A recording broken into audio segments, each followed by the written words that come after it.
Thank you, Mr. Mayor. We are recording. Thank you. Good evening, everyone. I'll call the regular council meeting for May 3rd, 2021 to order. And before I move on, Councillor Huffel sends her regrets. We'll move to item 2.1. The meeting is open to statements no more than 5 members of the public of no more than 2 minutes in length each. Do we have anyone? Mr. Taylor. Mr. Mayor, there are no members of the public currently in attendance. Thank you. Item 3, any late additions or deletions for the agenda? No late additions or deletions, Mr. Mayor. Need someone move, please, that the May 3rd, 2021 regular council meeting agenda be adopted. Councillor Weeb, second Councillor Howe. I'll call the question. All those in favor?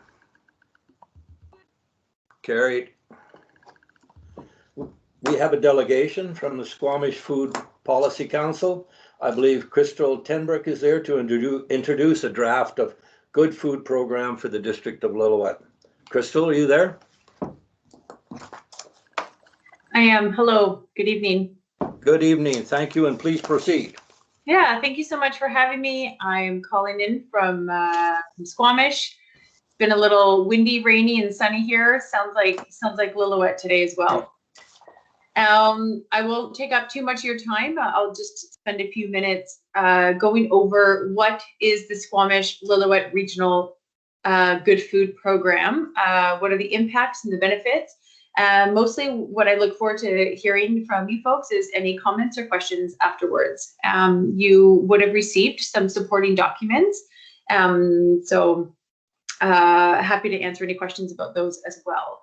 So first off, we are an organization really similar to LAFS, and actually Sarah might join us this evening, but I'm not sure if she can make it. I think it's a busy time. But yeah, we're really similar. We are implementers of the Squamish Valley Agriculture Plan that's happening here, and we have a long history in Squamish with the support of a larger nonprofit from Squamish Canada Climate Action Network. So over a decade we've been around and working on some policy and some bigger picture items right now with food and farms.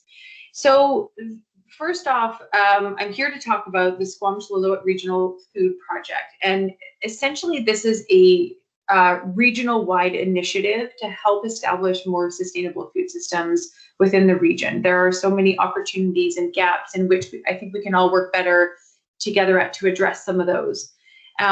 This came out of a 3-year task force that the Whistler Center for Sustainability ran from 2017 to 2020.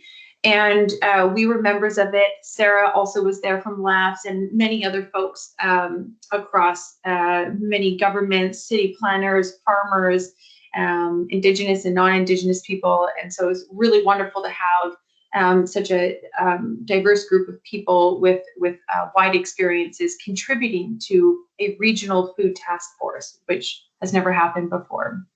And out of this came a variety of needs that we have, but in particular, this a procurement, a policy and pledge was established. This came up as a very high priority item. Out of 20 items, I think this was top 3. And so here we are today with a little bit of funding. We're getting some support from local governments first. And so the Good Food Program is comprised of a pledge, its background and policy. And it's currently led by us with support from other folks, including LAFS. And it follows 5 good food values: local economies and communities, environmental sustainability and stewardship of natural resources, nutrition, valued workforce, and animal welfare. The term local, as we define it, is within the region from Squamish, well, actually from Britannia to Lillooet. And any surrounding area outside of there. The impacts of procurement is huge. Just alone, school districts and local governments spend about $6.7 billion annually on procuring food, which is purchasing food. And we feel that there's a huge opportunity to do this on a regional level. We're asking today for you folks to support and endorse the Good Food Program and pledge as an intention to develop and adopt policy. And so I'm not sure where you folks might be within your official community plan, but or if you do any existing procurement work already, perhaps one of your city planners leads something, there might be an opportunity to consider using some of the policies and bringing it into some of your own internal workings. And so that's really what we're asking, is a signed pledge and a intention to develop, to adopt policy. And of course, if support is needed down the road, we're here for that. We're currently, I thought I'd break this down a little bit. There's this program has a few different stages. The first stage is local government and regional government engagement and adoption. So that's stage one. Well, step one, phase one. Phase two is that we start presenting to school districts, hospitals, other private institutions such as Quest University, any other food industry businesses, or anyone that might procure or purchase food. Whistle Blackcomb would be a really good example. That would be phase two, getting endorsement and adoption from them. Step two would be we expand on a program, identifying key standard performance indicators, and start to engage those folks, anyone that is purchasing food. And so this would include various standards and certifications, establish a rating system, determine ongoing evaluation and promotion of the program. And this could be to anyone that is selling food, even restaurants. Doesn't always have to be large scale, although the large scale has a huge impact as well. And then lastly, step three is that we would conduct an assessment and really think about how we might end up making regional food more accessible to participants of the program, which could look like creating a regional virtual farm hub, food hub, if you will. And that's something that I'm working with Sarah to flesh out and touch base with her on, and a few other folks across the region. There's many wonderful case studies in which are linked in some of the Good Food Program overview, District of Saanich, City of Toronto, and also Los Angeles. So as of right now, yeah, we're asking for for you to sign the pledge and endorse the policy, and hopefully find a way to squeeze it into some of the procurement work that you might be doing or in the future. Any questions from any of you folks? Thank you, Ms. Tenbrook. Any questions, comments from council? Councillor Leach. Good evening, Crystal. I had, well, actually one thing that I noticed in, I guess, your phase two or step two, going to the school districts. So our school district is not in school district 48. It is actually school district 74. And I know Lillooet is only a minor, there's only three schools, I believe, that encompass the Sea to Sky, and the rest of it is over into the TNRD. However, they are currently undergoing their strategic planning as we speak, and had asked for feedback from the communities and from us here within the last 4 weeks.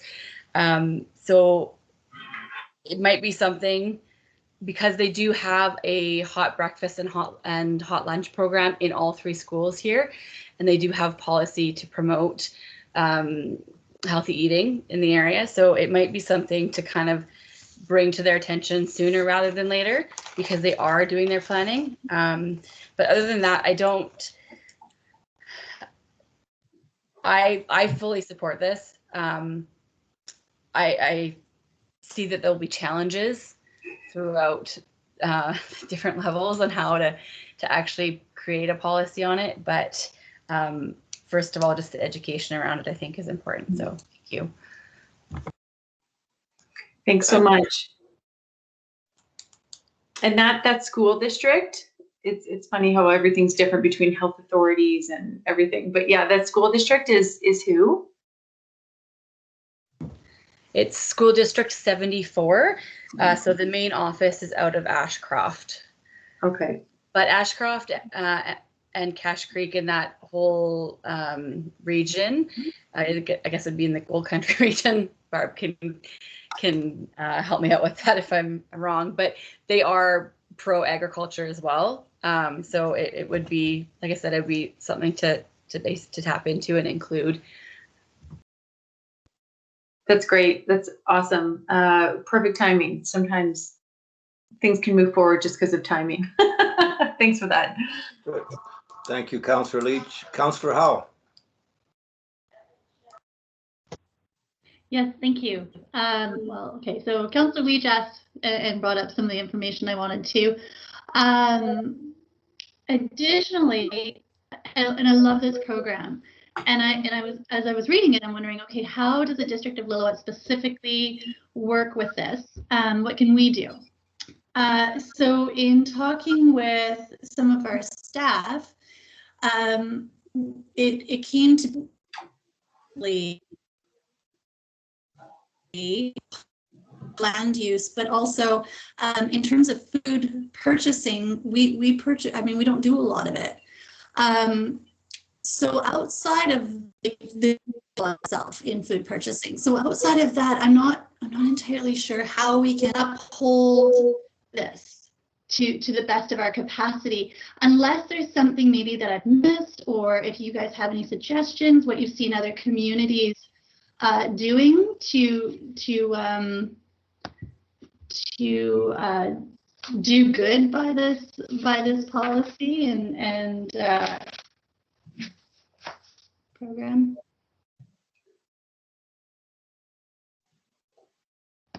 Should I respond? Sorry, I wasn't sure if you were done. Oh, sorry. No, yes, please. I would love to hear from you on this. There's a little bit of delay. Let me know if you can't hear me by chance. Yeah, that's a great question. And you know what? With smaller communities, we know that resources are already stretched, and we know that there may not be a ton of procurement work. I think a big part of it, if your local government can support it, even in a small way, by signing on to the pledge and considering ways in which of just bringing in some of the policies, and I can provide you some sample policies to your staff that might be working on it, or to yourself. I think just that sort of sets a tone for other community members that might end up, or community members, institutions or organizations, to say, hey, we're doing this, even if it's a really small impact, and we would love more people to buy into this program. We've had unanimous support from the SLRD, District of Squamish, and the District of Pemberton, and you folks are number 4 and Whistler's last. So it's been really great to have the unanimous support, and I think that speaks a lot. And as we move forward to expand on what this program might look like and the potential impact that it could have in 2, 3, 5, 10 years down the road, funding, being able to say we have all 5 governments in the region supporting this and doing what they can to bring it into policy, I think will go a long way in bringing outside funding to the region to be able to keep advancing on some of the regional initiatives. Good. Thank you. Any other questions, comments from council?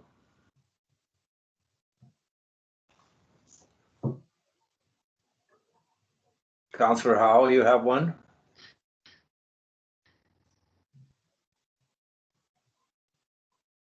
I see you're unmuted. We're good. Thank you. No, sorry, I thought I was muted. My apologies. No, just I know that in the documents provided, it mentions draft. And so if we were a simple policy, when staff is able to, in the future, have a look at that policy and find out where we might be able to work within it. Is that where the draft comes in which case we work with each municipality on that draft, or is it sort of a template that we would all then stick to. We would just adhere to what's already created. Yeah, it's a great question. We are absolutely available to help with customizing each local government's policy to make sure that it fits with their community. We have worked quite closely already with the District of Squamish, as it was really well timed when we presented to this in the fall. We pushed through in the fall because they were already starting to revamp on their procurement policies. So we were able to meet with their team and discuss. And so they essentially have taken this and did some additional research from other communities, and then have worked with our team to sort of expand on what the Good Food Program and policy might look like in their own procurement policies. So we have a lot of examples to draw from, and I would be happy to work with your team or any leads on making sure that it's sort of meeting best practices if that's important. And we can sort of duplicate some of the work that's being done across the province and other procurement policies and cater it to Lillooet. Good, thank you. Yeah, I think, Ms. Tenbreck, that staff will take this away and consider it, and if they request any input from you, it'd be greatly appreciated, and then it can come back to council in the future for discussion and action. Really appreciate you taking the time with us, and say hello to all our friends in rainy Squamish, especially your mayor. Just reminder that we get a lot more sunshine up here than you guys get down there, so we can grow more food better, maybe. Who knows? There you go, warmer crops. Anyway, thank you all for having me. Have a wonderful day. Appreciate your time and your presentation. Thank you so much. You bet. Take care. Bye-bye. Bye. Okay. We'll move on to item 6. I need someone to move that the April 19th, 2021 regular meeting minutes be adopted as presented. Who will move? Councillor Wiebe, second Councillor Leach. Any errors or omissions?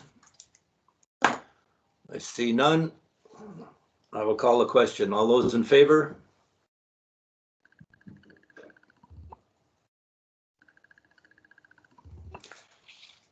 Councillor Howe?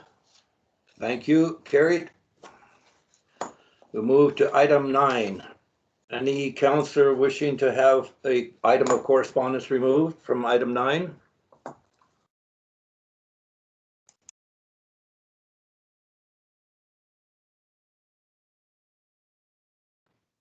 Sorry, Mr. Mayor, I believe you've muted yourself. Okay, will do. Thank you, Thank you, Mr. Taylor. I need someone to move that the correspondence included in the information report dated April 27, 2021 be received for information. Who moves? Councillor Leach. Councillor Howe, second. I'll question. All those in favor? Councillor Wiebe. I believe Jamie had her hand up to pull something, so I'm just holding back here.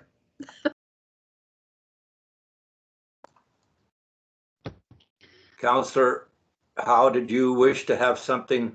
I apologize, everyone. My computer, for whatever the bandwidth, is very.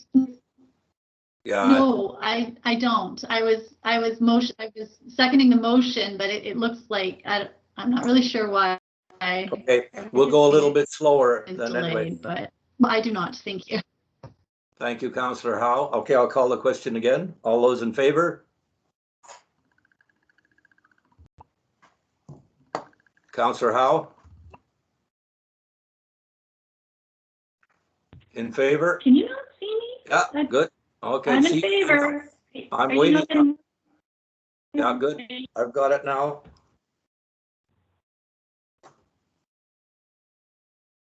Am I quite delayed, sir? Or is it somewhere else? Can you tell? Okay. We're going to move on to item 11. 11.1, 2020 Statement of Financial Information, the SOFI report.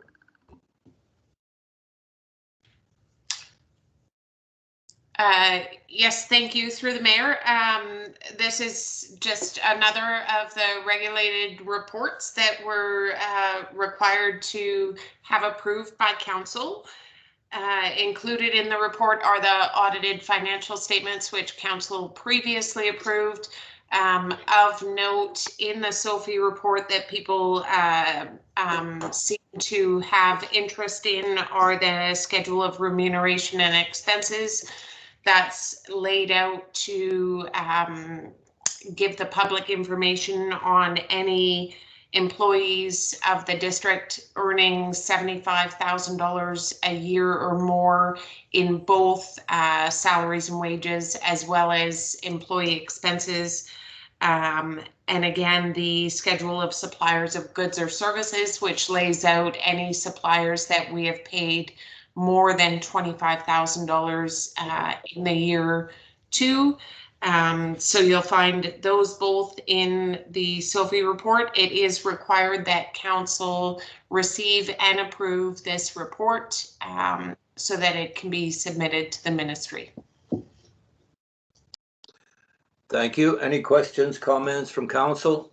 Councillor Howe, I assume you've turned off your video, but you can still hear everything that's going on?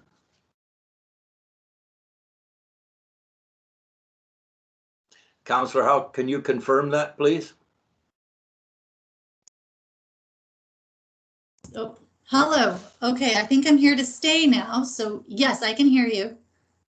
And I can finally see all of you as well.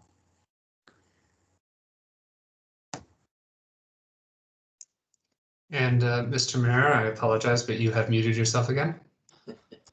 Thank you, Mr. Taylor. Did you receive all the information from our CFO? Were you online at that time, Councillor Howe? No, sadly, I was kicked off again. However, I did read the report. Okay, And I do. Ms. LaRue, can you quickly go through it again? I want to make sure that all the councillors are aware of what you're saying. Of course. So the Statement of Financial Information Report, the SOFI report, includes a lot of the information that you've already had through the audited financial statements. It also includes additional schedules that were required to have by the ministry, including the schedule of remuneration and expenses, which outlines all district employees earning more than $75,000 a year. However, that's both salaries and wages, as well as any employee expenses that are paid for by the district, and the schedule of suppliers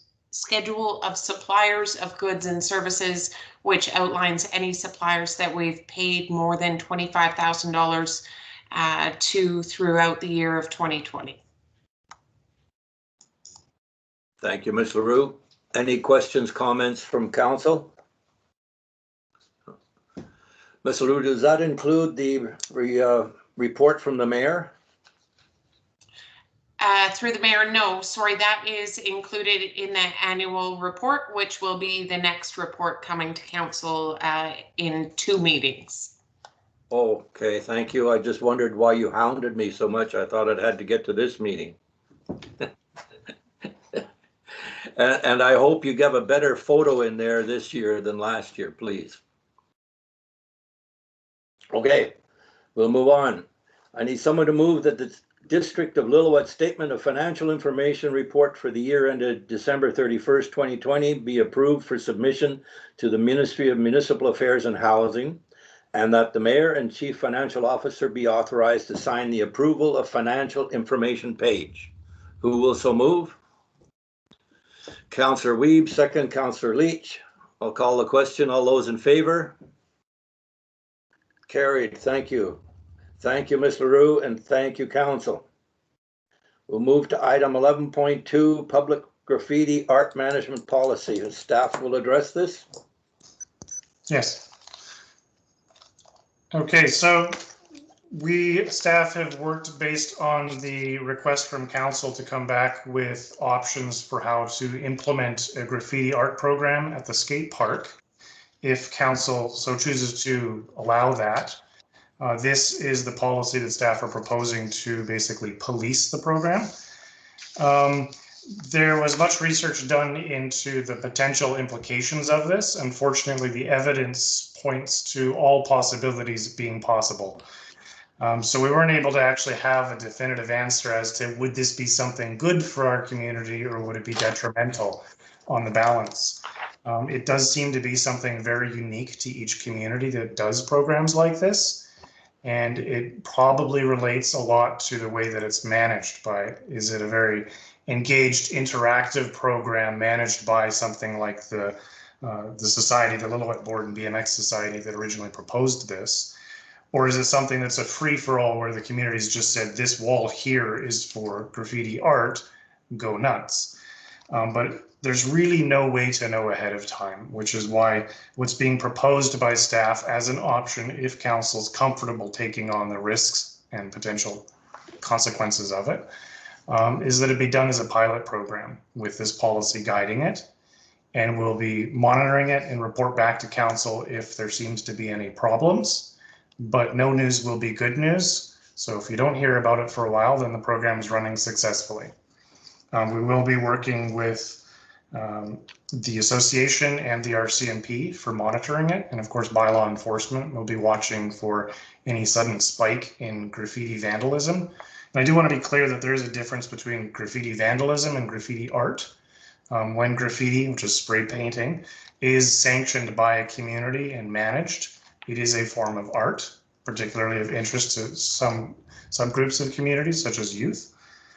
So it could be a good way to engage with youth and find a way to allow them to express their artistic tendencies in a constructive way and maybe connect them better with the community. As is noted in the letter from the association, youth are often very self-policing. So if we can set the standards and the expectations up front, it may be a good program. But we do wish to note as staff that there was quite lively debate amongst ourselves as staff as to whether or not this was a good idea, and we didn't come to a conclusion. And so those potential risks are entirely with council to decide.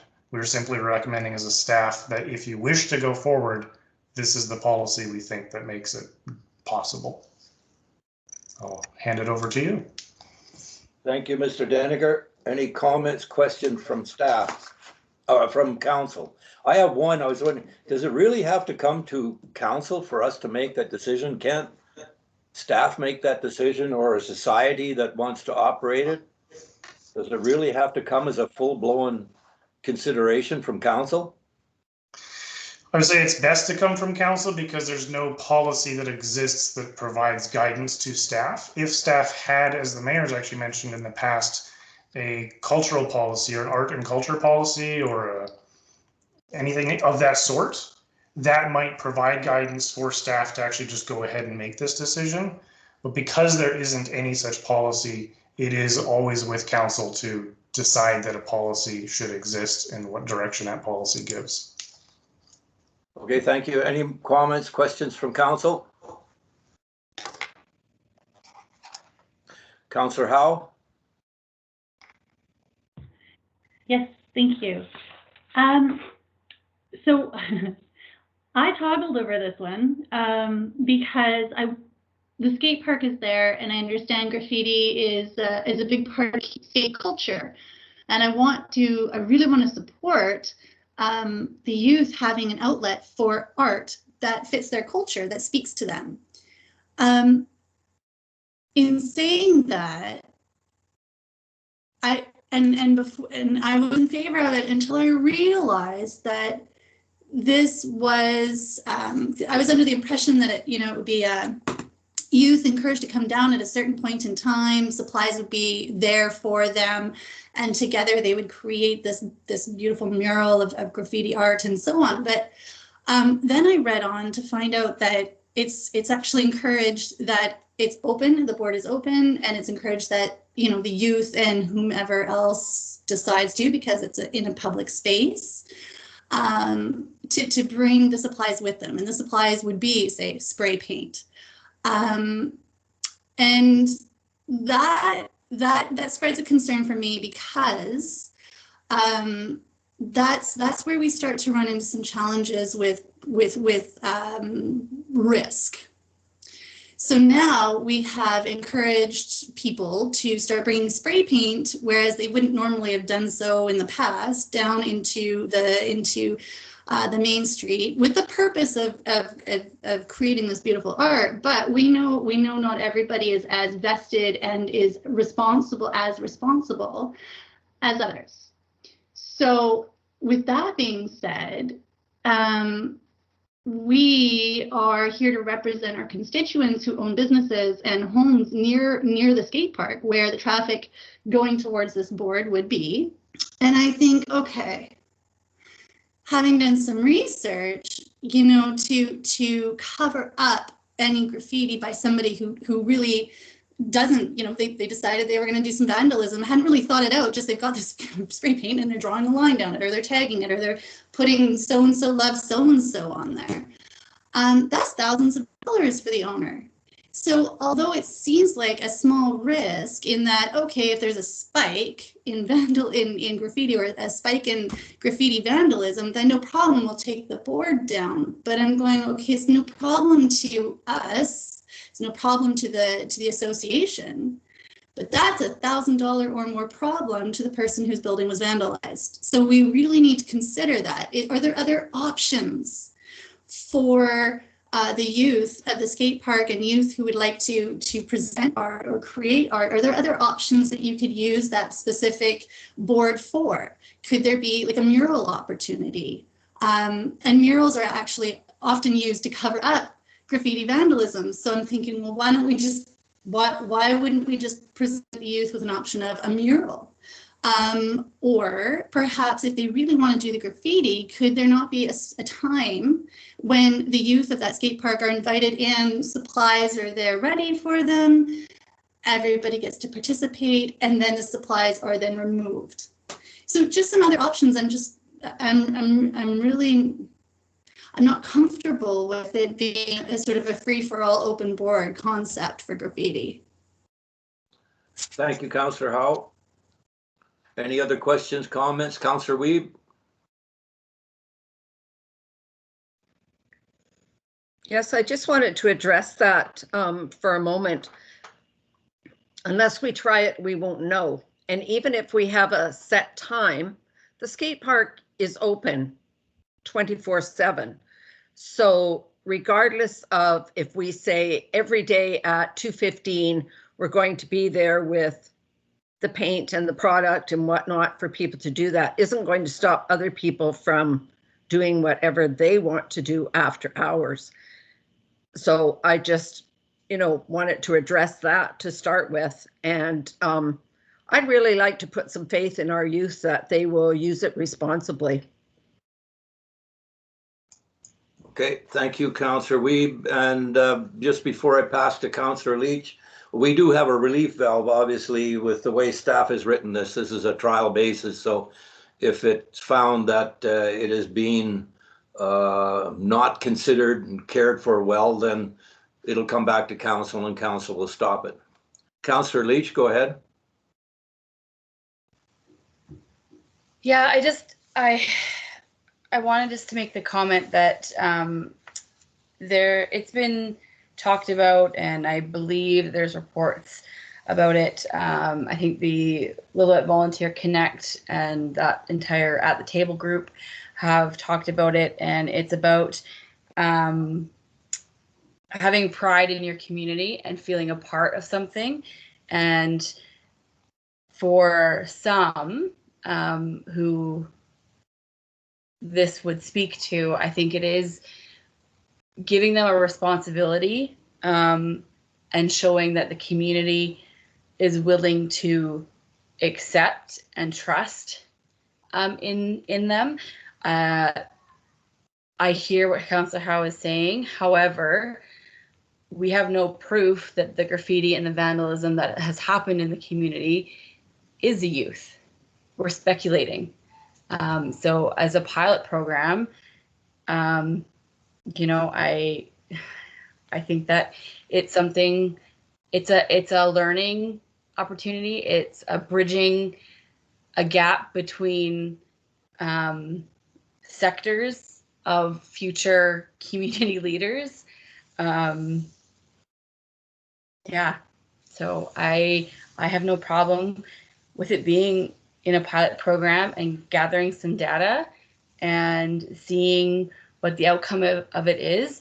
And you know what, if there is a large vandalism done to a business, and it's proven that it came from a member of the group that's using the skate park and using this graffiti art wall, I would think that the Skate and BMX Board Association, as well as Misha Chandler and the Chandler's family background in restorative justice, would sit down and figure out a resolution. And again, that is a strength building exercise. It's a respect building, and it is just a trust building thing as well. So I think it's small potatoes in terms of what the outcome could be long term. So that's all I have. Thanks, Councillor Leach. Yeah, Councillor Howe? You know, if it was just youth and we were to trust in youth and offer this platform for them, I'd be more, I'm sure. But the question will still stand. Is there a different way we could go about this? You know, do we have to create there are other ways to express their art. You know, it doesn't have to be via graffiti. And no, it doesn't have to be every day at 2:15. It would be an event. There's lots of options. The graffiti that we've had in the past, I never said it was a youth, nor did I believe it was. I don't know who did it. That's none of my business. But I think to assume that it's just the youth who are going to go, oh, all right, there's a board down there, and I would like to go and express myself on it through graffiti. Well, that's fine, but it's not just the youth. It's going to be the whole of the community. We don't know, and we can't control who's going to do that. But encouraging people to go on down to that board with a handful of spray paint isn't probably the best thing. I don't know why there isn't another way. Like, why can't we discuss another option? I don't see how this is going to be. Why is that the only way to allow for the youth to express themselves? Is that if that's really what we're after here, to provide art? Is the association open to other ideas? Okay, thank you, Councillor Howe. Well, I think it was mentioned, your question was already answered with Councillor Wiebe and Councillor Leach. So I don't want to get too much on the back and forth here, but anybody have any more input? Councillor Wiebe, you're unmuted. Yes, it was the youth that came to the board and asked if we could have a specific area in the skate park for them to do graffiti art. It's kind of a part of the generation of skaters and BMX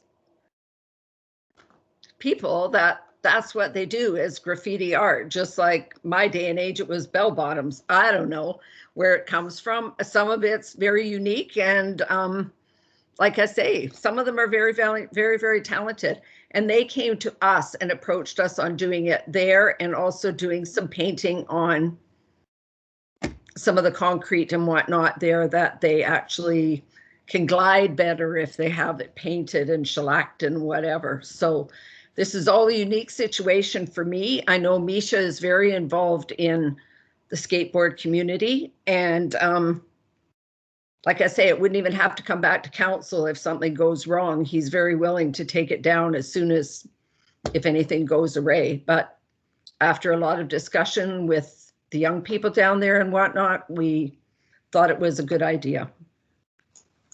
Thank you, Councillor Wiebe. Yeah, it is a a culture that's developing with a group, and we can see it all around. Councillor Leach? Yeah, I guess, and I don't know if this will help Councillor Howe, but you know, I went to school with a fellow who was very much into the skate culture, and he was very well versed in art, and I know he did help with murals in the community at the time, but he also,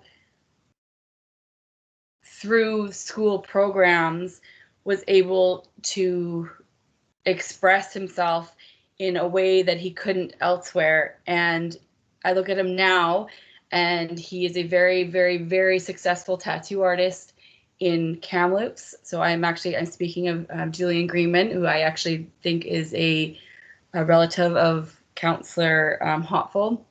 And not only that, he has now gone further, and he's done artwork for a book that was also written by local youth. So I think it's a mentorship program, and I don't believe that, you know, artists want to be put in boxes. That's part of why graffiti happens. So yeah, I don't know. I'm hoping that like brings it a little bit more close to home, instead of it being such a high level conversation, that good things do come out of things like this. So anyway, I've got it. Thanks, Councillor Leach. Councillor Weeb, you have another comment? No, I don't. I just wanted to put the motion on the floor that the public graffiti art management policy RC03C be adopted. Who will second? Councillor Leach seconds. Any further discussion? I'll call the question. All those in favor? Those opposed? Okay, it's carried. We'll move to item 11 point. Good discussion, council. Good for that. Item 11.3, Lillooet Airport fuel tank replacement project update. Good evening, Mr. Mayor, council and staff, and any members of the public who are watching. So I'm delivering some good news this evening. Our phase 1 of Lillooet fuel tank replacement project is complete. So just a little background.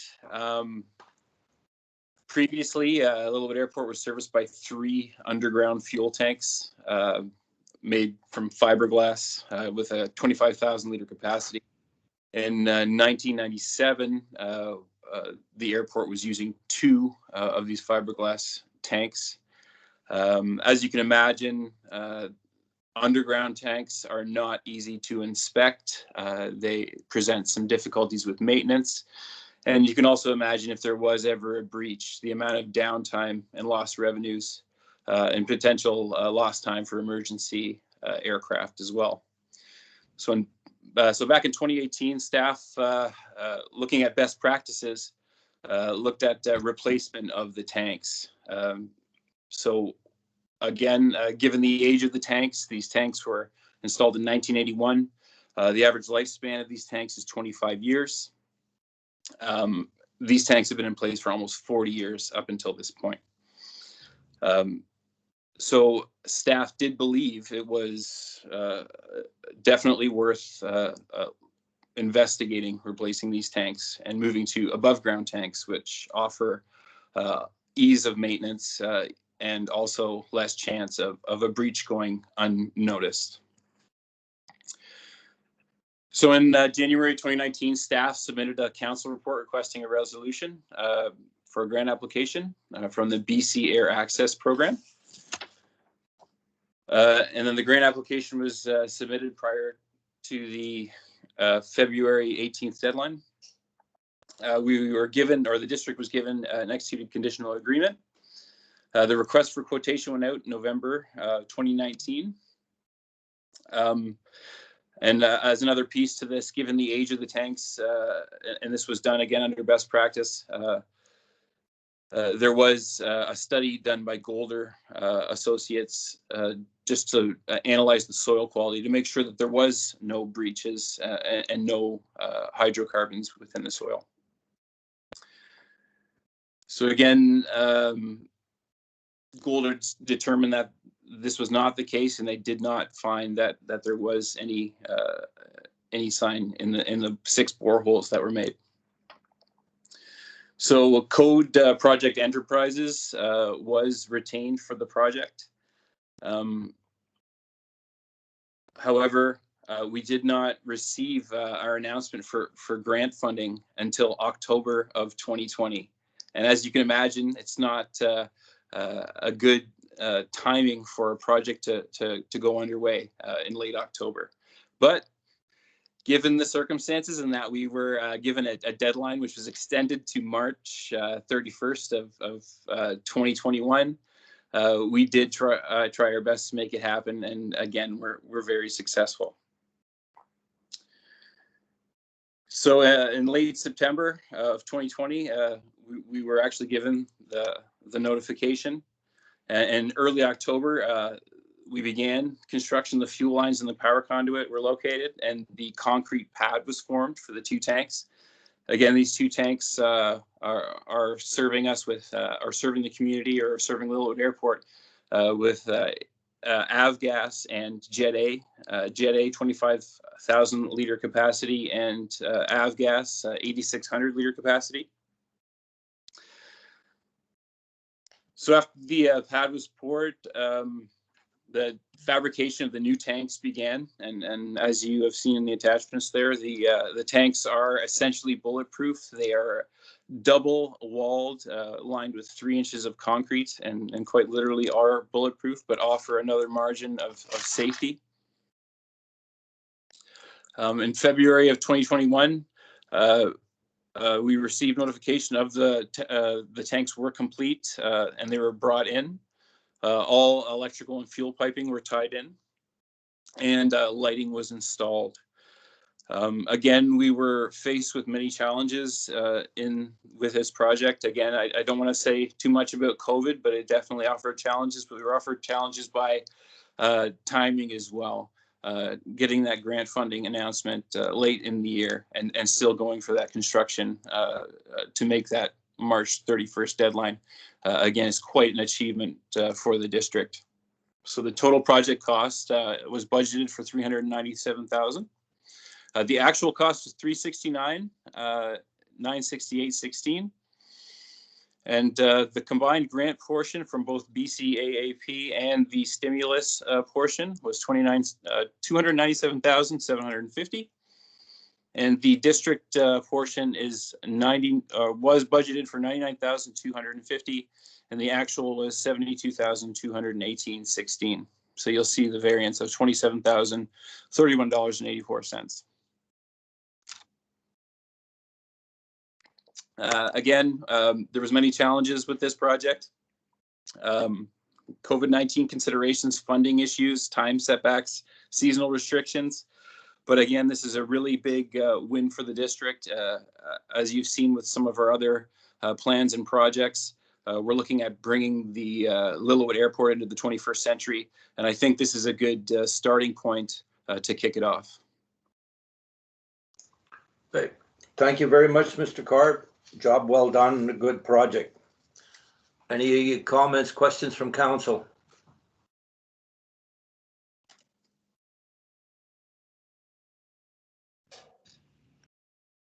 Yeah, Councillor Wiebe, go ahead. Yeah, I just wanted to say, that's great. When anything comes in under budget, I'm excited. And it's a great report. I'd like to make the motion that the Lillooet fuel tank replacement project update be received for information.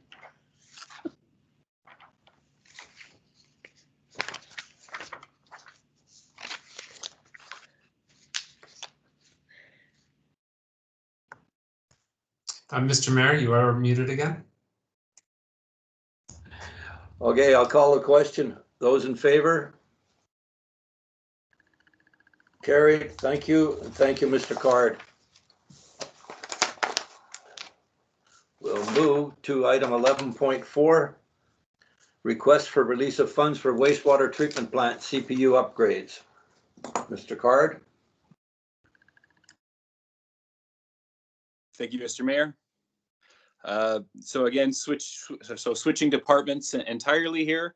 We're going to move to the wastewater side. And I'm going to speak a little bit about some of the issues we've had at the Lillooet wastewater treatment plant as of late. So as you might know, the CPU, and as you can see in the report, the central processing unit is essentially the brains of the wastewater treatment plant. It's involved with enacting many of the processes which help with the proper treatment of effluent. A big one being the aeration system, running the blowers, etc. Again, this is all run through the PLC, which is programmed to enact these various appurtenances within the plant and allow for proper treatment, even if a operator is not on hand. So the problem stems from our system, or the district's wastewater treatment system, being 25 to 30 years old. The Allen Bradley SLC 500 system that's currently in place is quite outdated, and as you can see in the report, as noted in the report, parts are essentially obsolete. We've been able to make do over the past year with some temporary replacement components. Of course, this is not an ultimate solution.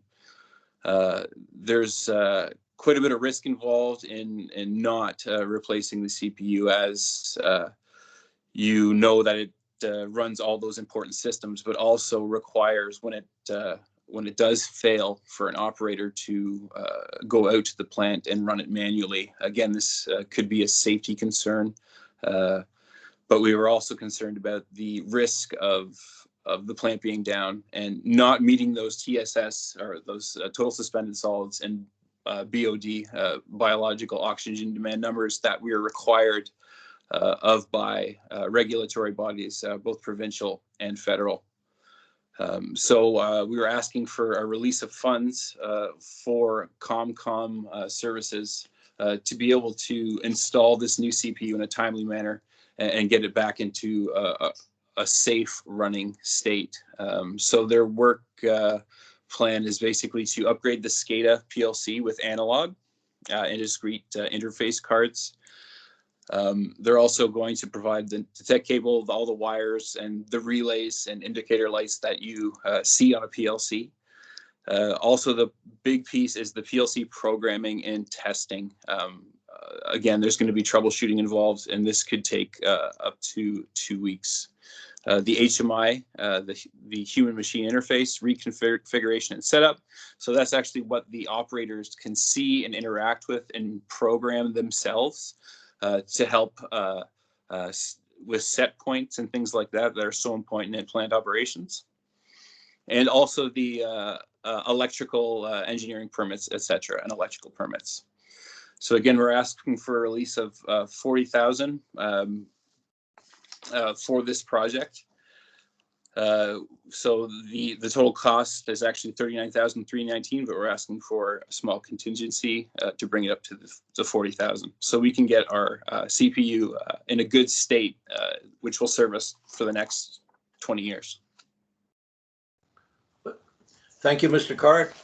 Any questions, comments from council? Councillor Leach. Hey, Rory. Can you just refresh my memory about what the work that was done? I think it was early or like mid last year, where we had to wait for the water level to drop. And does that relate to this, or is this an outcome of that? Sorry, I'm just not all up on the treatment plant. It's a little confusing to me sometimes. No, it certainly can be. No, the water level is speaking in terms of our outfall inspection. So where the effluent actually goes to the river, that is another project as part of our needs assessment that was done in 2020. Thank you. Okay, thank you. Any other questions, comments, council? There hearing none, I need someone to move that the release of $40,000 from the sewer capital reserve to cover the cost of services to be rendered by ComCom Services Limited be approved. Who moves? Councillor Leach, second, Councillor Howe. I'll call the question. All those in favor? Carried. Thank you. Thank you, Mr. Cart. Item Thank you. 11.5, resolution of support for council members' attendance at Resilient Civic Leadership Workshop. Mr. Deniger. Thank you, Council. This is an easy one for me. I basically get to say that this person who's holding this workshop is absolutely incredible. And anyone who has the opportunity to watch her in action will get value out of it.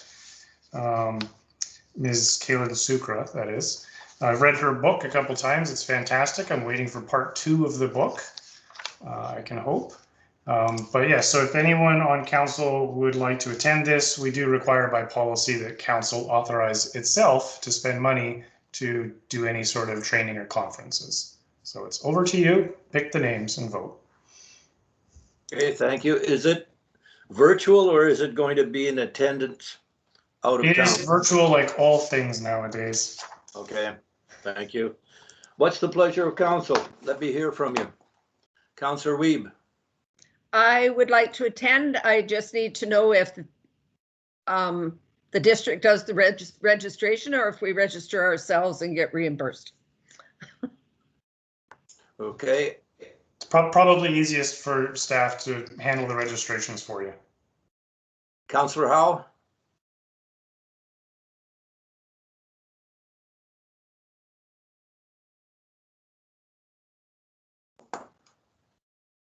Councillor Howe? I think she's frozen. Councillor Leach?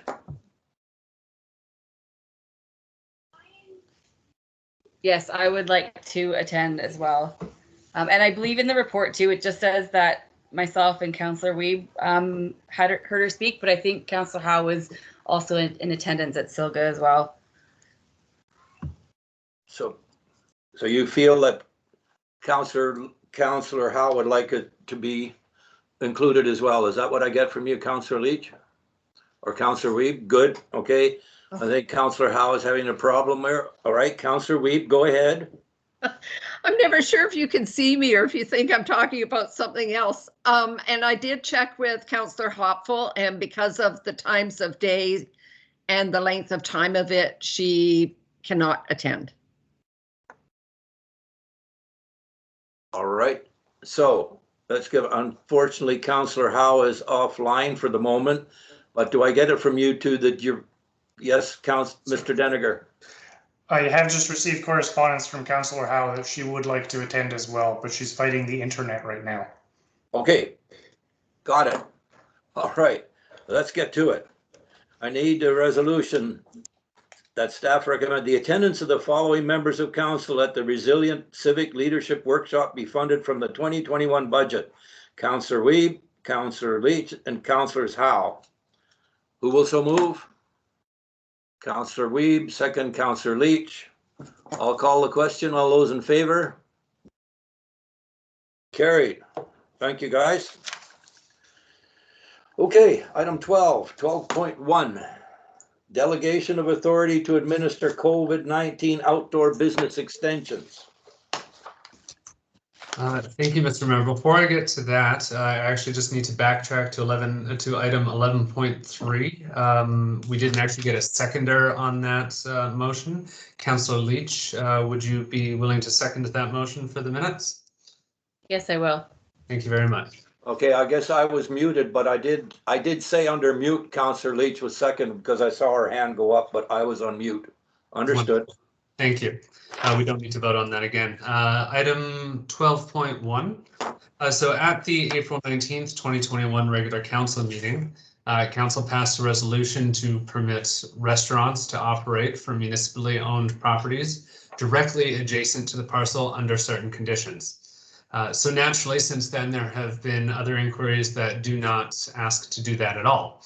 and may still require permission from council. So staff are proposing a broader resolution that will give staff the authority to work with individual businesses on unconventional solutions to help mitigate the effects of ongoing COVID-19 restrictions, most specifically the mandated shutdown of indoor eating establishments.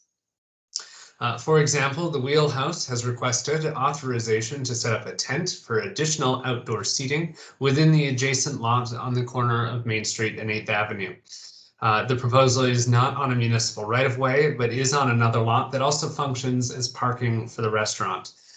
In a normal year, staff would require that either the lots be consolidated or a rezoning or temporary use permit be required. These are all time-consuming processes and are quite appropriate when there are not provincial orders threatening the local business economy. The proposed resolution would allow staff a temporary and controlled leeway to not enforce parts of bylaws in the interest of ensuring local businesses survive the year through a second summer with severely diminished tourism and allowable seating capacity. In any case where any applicant that is granted this type of occupancy would like to request that the occupation, contrary to any bylaw, continues into future years, the applicant would need to apply for the appropriate approvals for any occupancy past October 31st, 2021. It is noted that the community charter does not allow local governments to provide assistance to a business. Staff, however, suggests that during the particular state of emergency, council is within its discretion to interpret and direct the enforcement of bylaws at the pleasure of council in order to mitigate as much as possible the economic impact of the pandemic for the benefit of the community. And Mr. Mayor, would you like me to read the mouthful of a recommendation? I don't think that's necessary, Mr. Taylor. And I really, from my point of view, it is a really good delegation of authority, but let's hear from the rest of council. Councillor Wiebe. I think it's a wonderful way to resolve some issues in this time of financial severity for a lot of businesses. So I'm all for it. I trust our staff. Councillor Leach. I actually just have a question because you answered part of it because you got the request from the Wheelhouse. Would this also fall in, like, if storefronts wanted to put product outside or like on the sidewalk? Does that fall in here as well? It would fall into this. It might even fall under the original resolution passed on the 19th, which will still stand. What staff are going to be looking for to making sure that everything that is proposed is safe and not destructive. Okay, cool. Thank you. Thank you, council. Mr. Taylor, okay, work with me here and see if you're okay with what I'll do now. I need someone to move, as is written, the whereas, the three of them, and that be it resolved, the 1, 2, 3, 4, and further that all extensions approved by the CAO or designate must adhere to all bylaws of the District of Lillooet except as explicitly waived temporarily by the CAO or designate during the term of extension. Who will so move? Councillor Wiebe, second Councillor Leach. Mr. Taylor, is that okay? Yes, Mr. Mayor. Thank you kindly, and thank you, staff, for putting this together. Okay, we'll go to item 13.1, work in progress, update on first meeting of every month. Any comments from council? I want somebody to move that the work in progress as of April 28th, 2021 be received for information. Councillor Leach, second Councillor Wiebe. I'll call the question. Those in favor? Carried, and thank you. We'll move to notice of motion, and that's the mayor's recommendation about a council procedure. The staff want to talk to that? Or is it my? Mr. Mayor, generally a notice of motion is brought forward by the nominating member. Okay, thank you. Thank you, Mr. Taylor. I'm seeking a notice of motion and a resolution that we amend the council procedure bylaw to remove the requirement of the 7 p.m. start time of council meetings. I think with some of you are working, some of you are not. Be nice if we got away from late, long meetings if possible. And if we have a flexible time approach, it helps both staff from their workload from the day, as well as you individual counselors in terms of not having late nights, and we can work around what works for the group of us, whether it be a lunchtime or earlier in the evening. So that's where my thinking has come from this notice of motion. I'd like to hear from the rest of council on that, please. Councillor Leach. I just actually have a question to staff. Is in our bylaw, does it also state that it has to be on a Monday? I guess part of the reason I ask is Mondays are really hard for a lot of people who are working.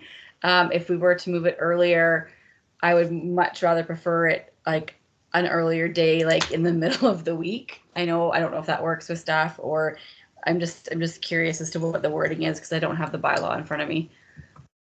I apologize, Mr. Mayor. I don't actually have the bylaw in front of me myself. If you would like me to look that up now, if we could call for a 5-minute recess, or we could amend the motion to also remove the requirement of the day of the week, and then council can, when they set their regular council meeting throughout the year, choose what day of the week it is on. I do believe that there is a reference to the specific Mondays. I believe it's the 1st and 3rd, and then the second Monday throughout the summer, and possibly also in the December month. So we should amend the mayor's recommendation if you would like to have a little more flexibility there as well. Thank you, Mr. Taylor, and thank you, Councillor Leach. I'm in agreement with Councillor Leach. If we could have the flexibility on the days as well, I'd like to hear from Councillor Wiebe.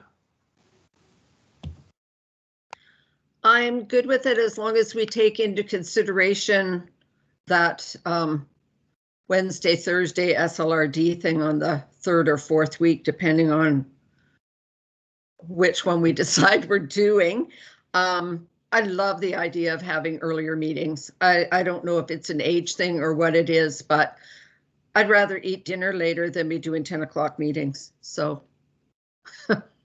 I'm a go. Okay, but as you say, you're also in favor of amending the recommendation to also include the days. Obviously, staff will be cognizant of, number one, the work of some of the council, and number two, the other meetings, commitments by others of council. Yes, sir. Councillor Leach. Yeah, I just also want to add too, just I guess basically for the record, like going forward, the next elected council as well, it gives them a bit more flexibility. I have actually heard from constituents who have said to me that they've been interested in running for council, but they don't like the late Monday night meeting, and that was a specific thing that was said. So going forward with future council, to have the flexibility at the beginning of the year when the schedule is set, I think is awesome. So I'm all for it. Thank you, Councillor Leach. Mr. Deniger, you have something to add? While Kevin was speaking, I looked up the bylaw. I can confirm that it does state that the meetings must be held on the 1st and 3rd Monday of the month, except for July, August, and September, and on it goes in great detail, which is a little bit abnormal for such a bylaw to be so prescriptive. It should simply state that meetings need to occur on a regular schedule, and then it's up to each council each year to make it work for you. Great, good, Sounds thanks. great. So I think the rest of council is in agreement with that. So what I require is someone to move that the staff amend the council procedure bylaw to remove the requirement of the 7 p.m. start time, as well as the Monday date time of our council meetings. Who will so move? As amended, yeah, sorry. Oh, sorry, Mr. Taylor, do I have to get a resolution for the amendment, or can I just put it into the one? You don't have to get a resolution because the item wasn't on the floor yet. Oh, okay, thank you. I'll back it up. Need someone to move that the staff amend the council procedure bylaw to remove the requirement of the 7 p.m. start time as well as the date time of Mondays of the council meetings. Who will move? Councillor Weeb, second Councillor Leach. Last chance to talk to it. I'll call the question. Those in favor? Carried. Thank you, everybody. Okay, we'll move to the exciting report from the mayor. On April 21st, I attended by teleconference IHA and the local health professionals regarding COVID and concerns for vaccine in the Lillooet-Lytton area. Essentially, IHA was outlining all the typical, what would you say, approaches that they're taking to vaccine that's held in public news as well as their releases. So there was nothing new there.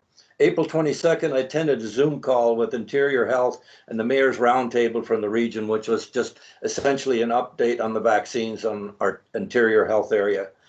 April 27th, attended Minister of Public Safety call for plans for lockdown until May long weekend. And essentially, it was outlined that there was going to be prescriptive measures if people were caught out of their particular areas. However, at that particular call, Minister Farnsworth didn't have the details, which obviously came out on the news that all of you are well aware of. April 29th, I attended a Zoom call with IHA and Mayor's Roundtable again of the region, which is essentially updates on the vaccines and vaccinations. Same day, I attended the Skype meeting with the manager of clinical operations for Lillooet and regarding the Lillooet Clinic and physician retirements, and it's something that is being worked on now. Interior Health should be coming out, hopefully with a press release. But you probably have heard there is a notice came out. 2 doctors are retiring, and that the clinic will be closing down. The plans initially are, and refining as we speak, of the clinic being run out of the hospital temporarily until issues are resolved. I've also gave the name of a physician I know that bought a place in here that flies in regularly. So IHA is looking for help over the next few months to get us through to February when the other doctors come on stream. From my perspective, I know the news asked for a comment from me, and my essential reply obviously is when one door closes, another one opens. And I think it's time that we lobby very hard for a new clinic, or certainly a clinic that's inside the hospital. We were a 33-bed hospital. We're down to 6, which we could go up to 12 if it's necessary.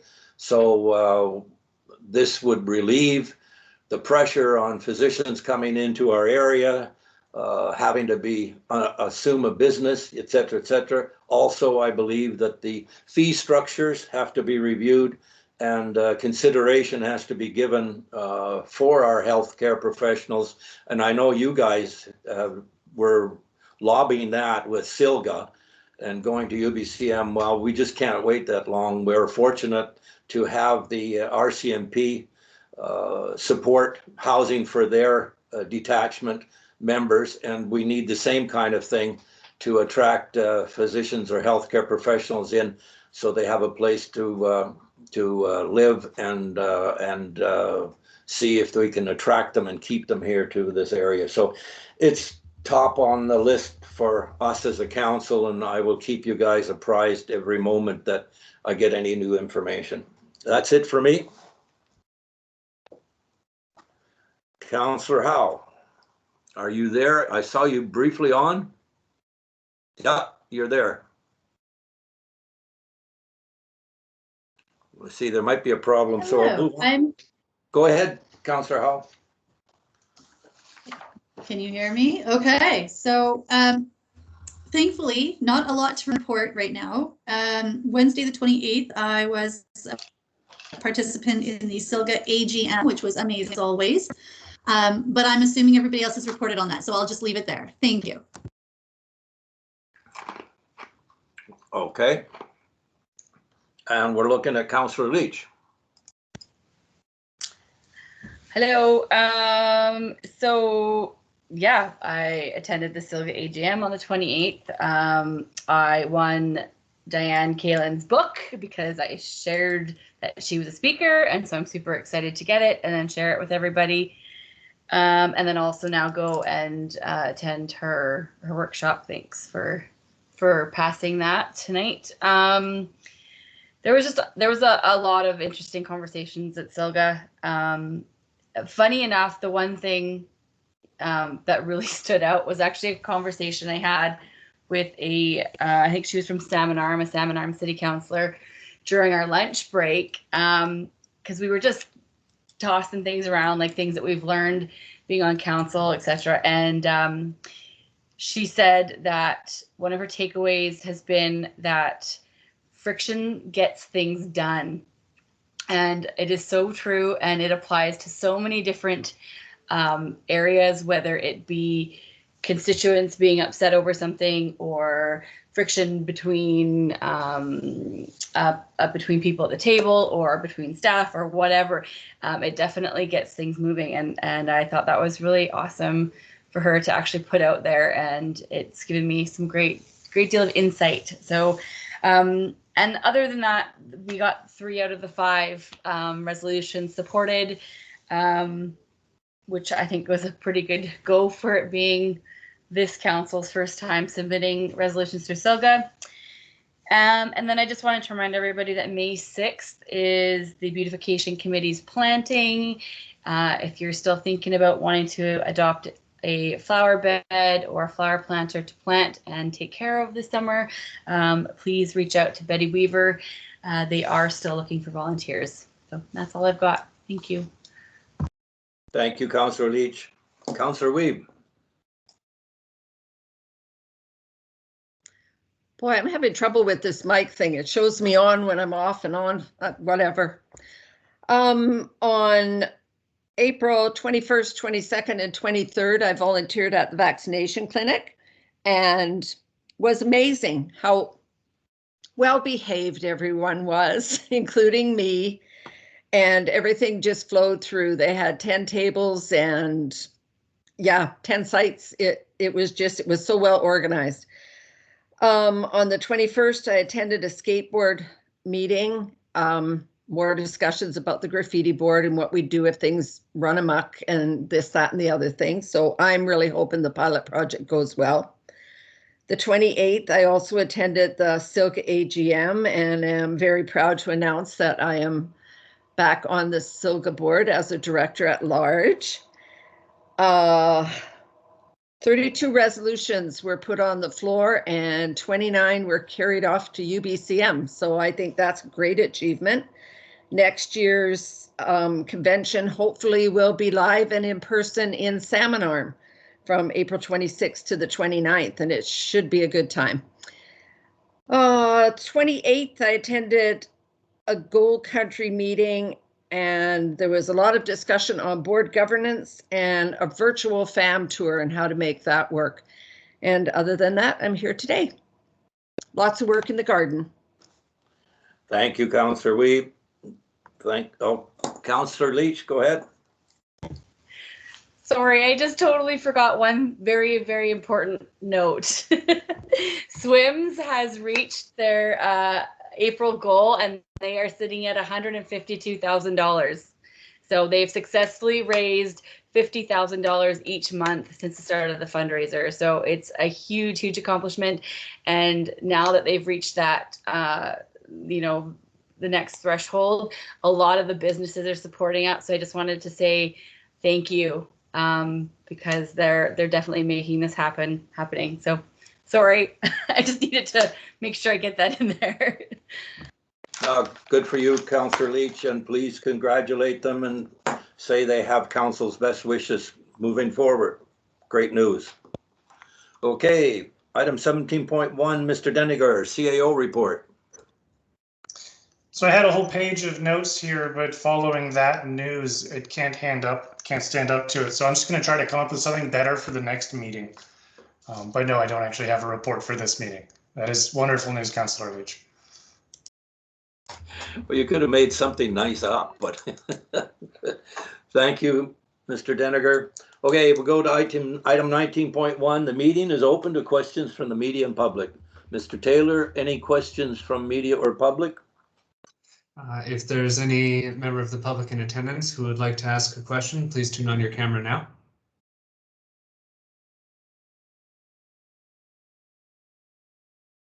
Thank you, Mr. Mayor. Okay, thank you, Mr. Taylor. Okay, I need someone to move that the meeting of the District of Lillooet Council be closed to the public pursuant to the Community Charter Provisions, Section 91E, the acquisition, disposition, or expropriation of land or improvements, if the council considers that disclosure could reasonably be expected to harm the interests of the municipality. And who will move that? Councillor Wiebe, second. Councillor Howe, Councillor Leach, sorry. I'll call the question. Those in favor? Carried. Thank you. So